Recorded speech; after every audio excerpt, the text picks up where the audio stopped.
کہ حضرت اپنے وقت مقررہ کے تعلق سے اپنے وقت کا خیال رکھتے ہوئے اپنی تقریر پیش کریں۔ السلام علیکم ورحمۃ اللہ وبرکاتہ۔ الحمد للہ نحمده ونصلی علی رسوله الکریم، اما بعد، اعوذ باللہ من الشیطان الرجیم، بسم اللہ الرحمن الرحیم۔ من يعمل عملا صالحا من ذکر او انثى وهو مؤمن فلنحيينه حیاة طیبہ ولنجزینهم اجرهم باحسن ما كانوا يعملون۔ معزز سامعین، میں یہاں اس جلسے میں بطور خطیب مدعو تھا، لیکن ناظم جلسہ کی غیر موجودگی میں مجھے نظامت کا فرض انجام دینا پڑا، اسی سے میں آپ کے سامنے زیادہ دیر تک خطاب نہیں کر سکوں گا۔ مجھے شیخ عبدالغفار سلفی صاحب کے ساتھ بنارس نکلنا ہے، بہت ہی کم وقت میں اور مختصر وقت میں دو باتیں آپ کو بتا کر یہاں سے جاتا ہوں۔ پہلی چیز یہ کہ ہم اپنی زندگی کے اندر جو بھی عمل کرتے ہیں نیکیوں کے تعلق سے ہو یا جو بھی، اور جو بھی ہم اپنی زندگی کے اندر گناہ کرتے ہیں، ان دونوں کا تعلق ہماری زندگی کے ساتھ ساتھ ہماری زندگی کے بعد بھی لگا رہتا ہے، اور ان دونوں کا تعلق جہاں تک ہم لوگوں سے ہوتا ہے، ہماری ذات سے ہوتا ہے، وہاں ہماری اولادوں کے تعلق سے بھی ہوتا ہے۔ وہ کیسے؟ میں بس 3 مثالوں کے ذریعے سے اپنی بات کو ختم کروں گا۔ سب سے پہلے جو آیت کریمہ میں نے آپ کی تلاوت کی سامنے کہ من یعمل عملا صالحا من ذکر او انثى وهو مؤمن فلنحيينه حیاة طیبہ ولنجزینهم اجرهم باحسن ما كانوا يعملون، کہ اللہ رب العالمین کا ارشاد ہے کہ جو شخص نیک کام کرے، چاہے وہ مردوں میں سے ہو یا عورتوں میں سے، نیک کام کرے، ہاں شرط یہ ہے کہ وہ ہوا مومن، وہ ایمان والا ہو۔ جو ایمان اور مومن حضرت یا پھر مومنہ عورت نیک کام کرے، اللہ نے کہا کہ فَلَنُحْيِيَنَّهُ حَيَاةً طَيِّبَةً، ہم اس کی زندگی کو پاک صاف کر دیں گے، ہم اس کی زندگی کو خوشگوار کر دیں گے۔ وَلَنَجْزِيَنَّهُمْ أَجْرَهُمْ بِأَحْسَنِ مَا كَانُوا يَعْمَلُونَ، اور ایسا نہیں ہے کہ دنیا میں اس کی زندگی کو خوشگوار کر کر، اس کی زندگی کو بہتر کر کر ہم اس کو یوں ہی چھوڑ دیں گے، بلکہ ضرور بضرور ہم قیامت کے دن بھی اسے ضرور بضرور اچھا بدلہ بھی دیں گے۔ حضرات، اللہ رب العالمین کا ایک قانون ہے، یاد رکھیے، وہ قانون یہ ہے کہ آپ جو بھی نیکیاں کریں گے، اس نیکیوں کا صلہ آپ کی آنے والی اولادوں پر پڑے گا۔ بہت ہی مختصر چلتے ہوئے میں اس کی ایک مثال دینا چاہتا ہوں۔ آپ سورہ کہف اٹھا کر کے پڑھیے، کس طریقے سے آپ کی نیکیوں کا اثر آپ کی آنے والی اولادوں پر پڑے گا، بچے اور بچیوں پر پڑے گا۔ بڑے فکر مند رہتے ہیں ڈاکٹر اور انجینئر بنانے کے تعلق سے، لیکن کبھی ہم اپنے گناہوں اور نیکیوں پر اس سلسلے میں ہم گفتگو اور سوچ نہیں کرتے۔ حتی اذا اتیا اہل قریۃ استطعما اہلها فابوا ان یضیفوهما فوجدا فیها جدارا یرید ان ينقض فاقامه۔ حضرت خضر علیہ السلام اور موسیٰ علیہ السلام ایک بستی کے اندر داخل ہوئے، کھل کر کے لوگوں کو کہا کہ مجھے بھوک لگی ہے، مجھ کو کھانا کھلاؤ، پیاس لگی ہے، پانی پلاؤ۔ لیکن اس بستی والے نہایت ہی کنجوس، نہ موسیٰ علیہ السلام اور خضر علیہ السلام کو نہ پانی پوچھتے، نہ ہی انہیں دعوت پر کھل کر کہنے کے باوجود ان کی بھوک تک نہیں مٹاتے۔ خیر، ان کی اس بے رخی اور بے تکلفی پر ناراض ہو کر دونوں بستی سے نکل ہی رہے ہوتے ہیں تو کیا دیکھتے ہیں؟ حتی اذا اتیا اہل قرية استطعما اہلها فابوا ان يضيفوا واما الجدار فكان لغلامين يتيمين في المدينة۔ خضر علیہ السلام کی نظر ایک دیوار پر پڑتی ہے، دیکھتے ہیں کہ وہ دیوار گر رہی ہے۔ بستی والوں نے کھانا نہیں پوچھا، لیکن خضر علیہ السلام اس گرتی ہوئی دیوار کو سیدھا کر دیتے۔ موسیٰ علیہ السلام نے بولا کہ یہ کیا کیا؟ ایک تو ان بستی والوں نے ہمیں کھانا نہیں دیا، ان بستی والوں نے ہمیں پانی تک نہیں دیا، اور آپ ان کی مدد کر رہے ہیں، آپ ان کی مدد کر رہے ہیں۔ خضر علیہ السلام نے کہا کہ میری تمہاری یہاں سے جدائی نہیں، میں نے منع کیا تھا، میں نے کسی سوال پر، کسی کام پر سوال نہیں کرنا۔ یہ میں نے کیوں کیا؟ اب ذرا سنیے اس مسئلہ، یہ میں نے کیوں کیا، یہ حل کیوں ہوا؟ وَأَمَّا الْجِدَارُ فَكَانَ لِغُلَامَيْنِ يَتِيمَيْنِ فِي الْمَدِينَةِ، یہ 2 یتیم بچوں کی دیوار تھی، اس دیوار کے نیچے خزانے تھے جو ان کے باپ دادا چھوڑ کر کے گئے۔ اگر یہ دیوار گر جاتی تو یہ بستی والے جو کنجوس اور یہ بستی والے جو بخیل ہیں، ان کے خزانے کو لوٹ لیتے، اور یہ میں نے دیوار سیدھی کیوں کی؟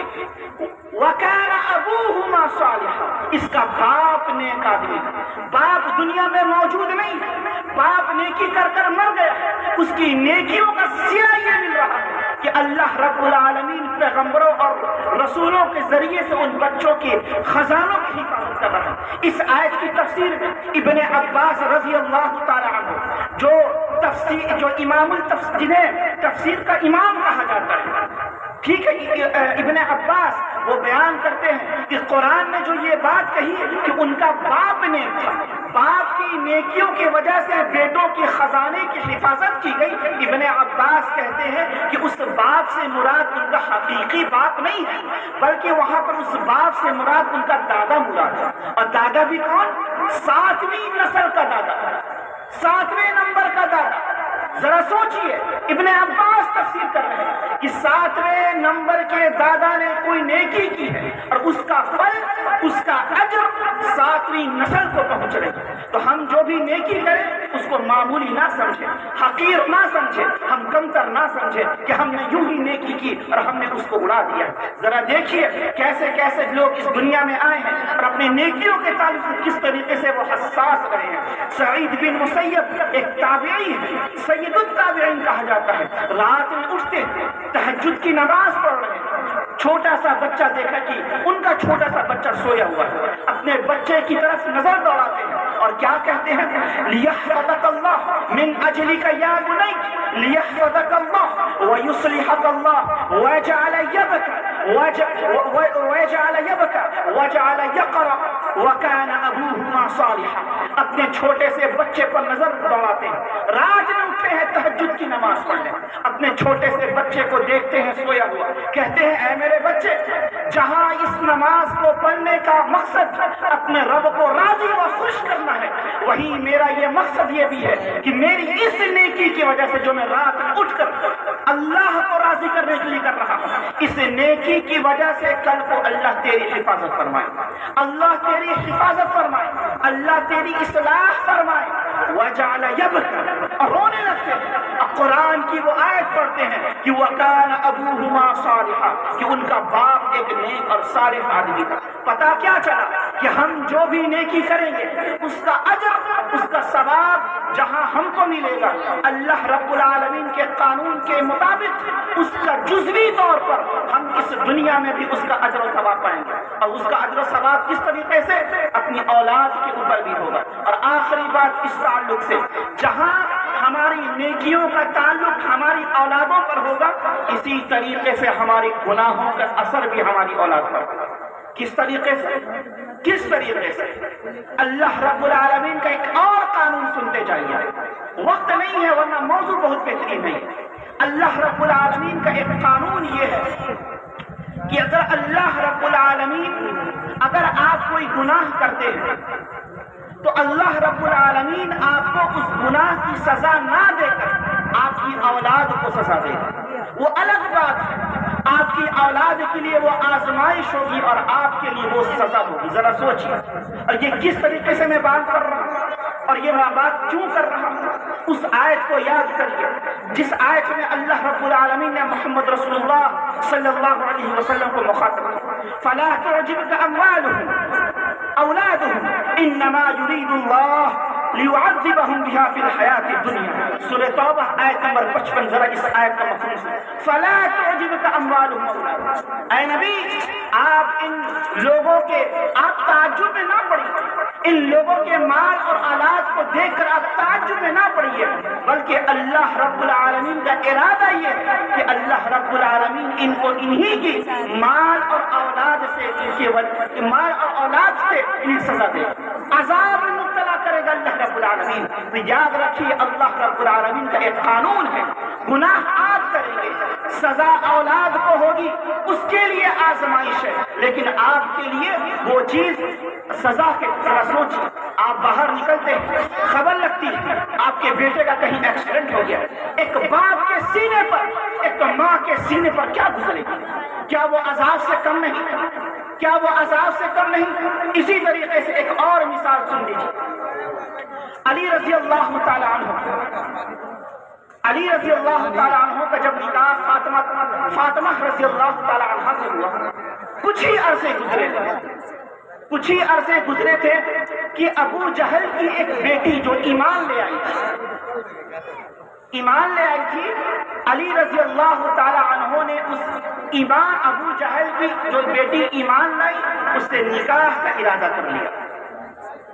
اور ابو جہل کو آپ جانتے ہیں کس طریقے کا وہ دشمن، رسول اللہ کا دشمن، اسلام کا دشمن، محمد کا دشمن، صحابہ کا دشمن۔ ذرا سوچئے فاطمہ کے دل پہ کیا گزری، میری سوتن ایک ایسی لڑکی بننے والی ہے، ایک ایسی عورت بنے گی جو محمد میرے بابا کی دشمن ہے، جو اللہ کا دشمن ہے، جو رسول کا دشمن ہے، جو اسلام کا دشمن ہے، جو مومنین کا دشمن ہے، جو مسلمانوں کا دشمن ہے، ایسی عورت میری سوتن بنے گی۔ فاطمہ رضی اللہ تعالی عنہ کو بہت تکلیف، جب محمد رسول اللہ کو، اللہ کے رسول کو اس بات کی خبر لگی، آپ منبر پر چڑھے، آپ نے خطبہ دیا اور آپ نے فرمایا فاطمہ تو بدعۃ منی، لوگوں یاد رکھو فاطمہ میرے جسم کا ایک ٹکڑا ہے، ایک حصہ ہے، جس نے فاطمہ کو تکلیف پہنچائی اس نے مجھ کو تکلیف پہنچائی۔ اور آپ نے اسی خطبے میں یہ اعلان کیا واللہ لا تجتمع بنت عدو اللہ وبنت واللہ لا تجتمع بنت رسول اللہ وبنت عدو اللہ۔ آپ نے کیا فرمایا؟ اللہ کے رسول فرماتے ہیں کہ محمد کی بیٹی اور ایک دشمن کی بیٹی ایک گھر اور ایک چھت کے نیچے کبھی جمع نہیں ہو سکتی۔